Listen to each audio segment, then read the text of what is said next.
And so things have now ended in that situation.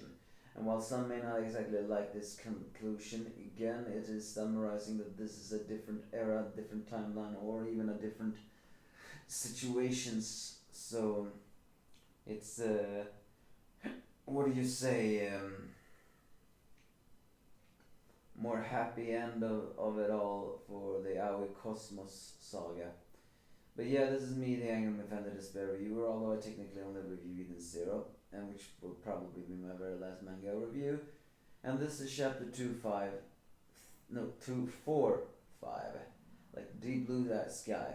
And now it's a banquet with many different people being dressed. With Juna having picked up the dress, it's the to Rebecca, and while the rest of the gang has also arrived, being eaten of it all, as well as Homer now formally being introduced to Miliana, and of course the Valkyrie meeting the robot grandfather, as well as Jin and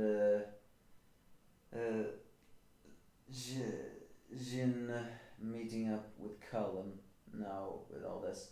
But Senolith, who is still there with the little girl, has not gotten his power back. Which to me implies that even if Muller is dead, it's very likely that Void has actually taken that power. Still, something tells me that Muller was just a stepping stone for Void's bigger goal. But Senolith doesn't really mind it. After all, he has a powerful successor. The biggest surprise of all is it turns out the Interstellar is also in this place. And of course, Holy enters the place once again in a very revealing cleavage window dress, and every single man, which for once actually also consists of aliens, cannot help but blush as they see her beauty. But she is who she is. So it also turns out that in this universe, the relationship between the Oration says Galactica and the Empire is a little bit better. Is the fact that they have maintained peace and order in the surrounding planets of the entire cosmos, of our cosmos. But the antimatter bomb is something that they cannot be overlooked, which of course Fabiano is very nervous about. Homer then approaches Amira, who is revealed to actually be a very good drinker. And to everybody's surprise, she mentions that you know me, don't you, from a previous world, which all the Russians says confirm, although Holly pulls up the biggest flirted one of that, you know me as well, perhaps we were lovers in the previous world, she says to Shiki. No, they weren't, but she was prepared to do that. A certain someone told them. I think that certain someone is Master Noah, if he still is Master Noah in this universe. Because after all, remember, he holds the eye of God, and according to him, as well as the robots in that timeline of Siggy, the eye of God is the only one that can actually see the different timelines. Meaning that, it's possible that even if you live in another dimension or timeline, you can actually see these events. So it's very likely that Noah knows that they are in Eden Zero. He knows what has happened, and therefore knows about them. After all, he did follow around Rebecca a lot back in the previous universes of the worlds. But now they're in their world zero, it's very likely informed the Interstellar. But of course, they cannot talk about that here. They will talk about that on the desolate planet of Red Cave. How fitting. The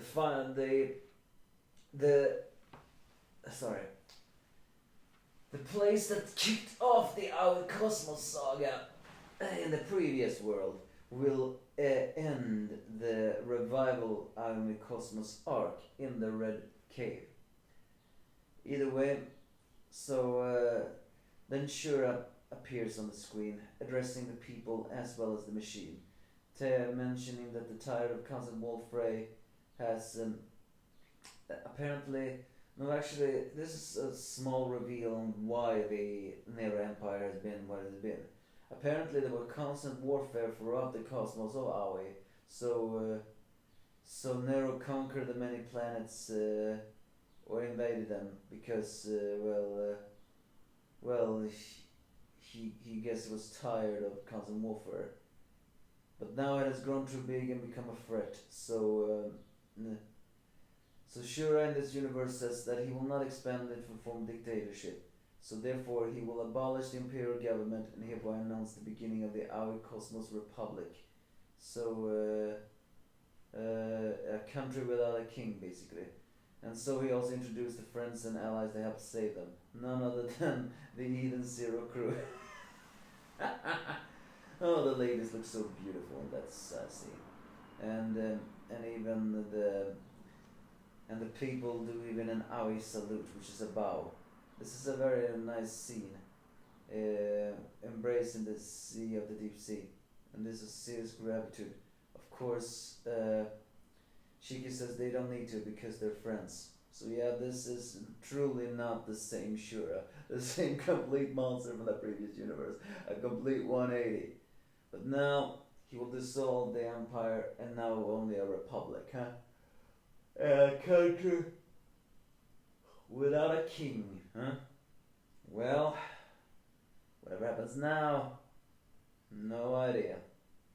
But pretty heartwarming end to a situation where the biggest tragedy. It is kind of ironic again. The Aoi Cosmos was for the Eden Zero crew in the previous world the biggest tragedy of them all.